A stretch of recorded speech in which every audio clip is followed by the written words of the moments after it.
Legal knowledge સિરીઝમાં આપનું સ્વાગત છે. આજનો ટોપિક છે રીટ પિટિશન. તો રીટ કોણ કરી શકે, રીટ ક્યાં થઈ શકે, રીટના કેટલા પ્રકાર છે વગેરે જેવા મુદ્દાઓ છે તે આજના ટોપિકમાં આજે કવર કરીશું. તેમાં સૌથી પહેલા હે ને આપણે એ જોઈએ કે રીટ ક્યાં થઈ શકે. તો ભારતીય બંધારણ ના અનુચ્છેદ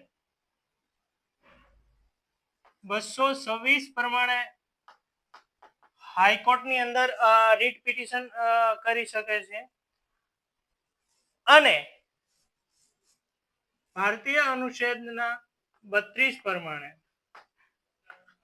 સુપ્રીમ કોર્ટની અંદર પણ થઈ શકે છે.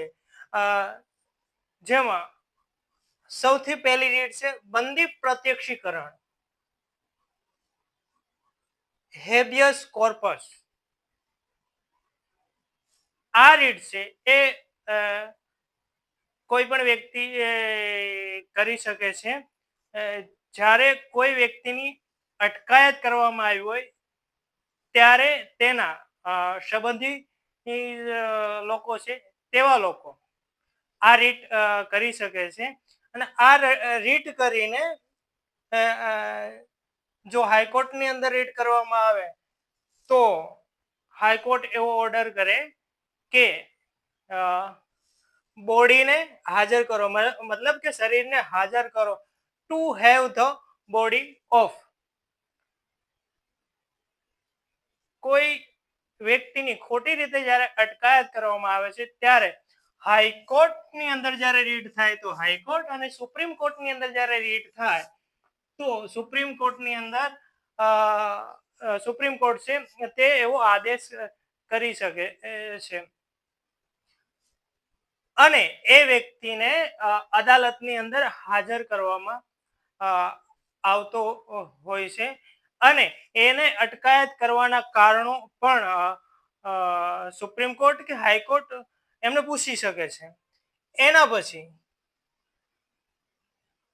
સેકન્ડ નંબરની જે રીટ પિટિશન છે તે પરમાદેશ છે. પરમાદેશ રીટ એટલે શું કે જેને મેડેમસ તરીકે પણ ઓળખવામાં આવે છે.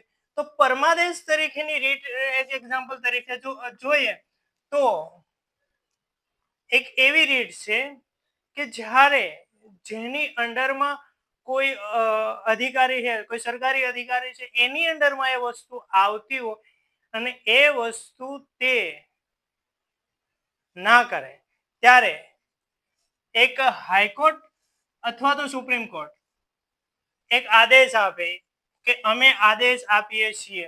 એક એક્ઝામ્પલ એમાં જોઈએ તો માનો કે ગાડીનું લાયસન્સ કાઢવાનું હોય, બરોબર, કોઈ જે તે કચેરીમાંથી ગાડીનું લાયસન્સ કાઢવાનું હોય, વ્યક્તિએ બધી જ જે રિક્વાયરી હોય એ ફૂલફિલ કરી હોય, તે છતાં તે અધિકારી તેને લાયસન્સ ના કાઢી આપે તો જે વ્યક્તિ છે તે પરમાદેશનો એક પિટિશન હાઈકોર્ટની અંદર કે સુપ્રીમ કોર્ટની અંદર દાખલ કરી અને એક ઓર્ડર લાવે છે અને હાઈકોર્ટ કે સુપ્રીમ કોર્ટ એવો ઓર્ડર કરે છે કે અમે આદેશ કરીએ છીએ કે જે વ્યક્તિ બધી એની રિક્વાયરી ફૂલફિલ કરે છે તે છતાં તમે એને લાયસન્સ નથી આપતા તો એને લાયસન્સ આપો એમ.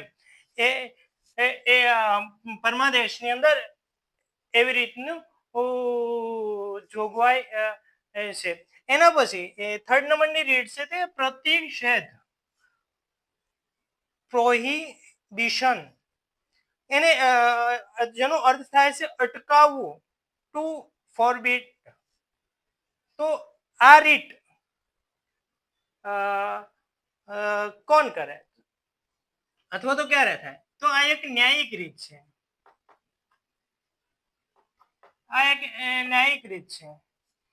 જ્યારે માનો કે હાઈકોર્ટની અંદર જ્યારે રીટ કરવામાં આવે છે ત્યારે નીચલી કોર્ટ હોય તે કોઈ ખોટી પ્રોસિડિંગ કરી રહ્યું છે તેવું જો હાઈકોર્ટને જાણવામાં આવે અથવા તો આ રીટ કરીને એવી દલીલો કરવામાં આવે ત્યારે હાઈકોર્ટ અથવા તો સુપ્રીમ કોર્ટ એ જે નીચેની એ કોર્ટો છે અથવા તો ટ્રિબ્યુનલો છે તેને એક આદેશ આપવામાં આવે છે કે અટકાવવું, તેને જે સ્થિતિમાં છે ત્યાં જ અટકાવી દેવામાં આવે છે ને સ્ટે કરી દેવામાં આવે છે, જેને પ્રતિષેધ તરીકે ઓળખવામાં આવે છે. બરોબર, એ જે થર્ડ નંબરની રીત છે તેને પ્રતિષેધ તરીકે ઓળખવામાં. એના પછી ત્યાં ચોથા નંબરની રીત છે તે ઉત્પ્રેષણ સર્ટિયો રીરી એવી રીતે એક ઓળખવામાં આવે છે કે જેમાં એનો અર્થ એવો થાય કે સૂચના આપવી, ટુ બી ઇન્ફોર્મ. એનો મતલબ જેમાં આ રીટ પિટિશન કરી અને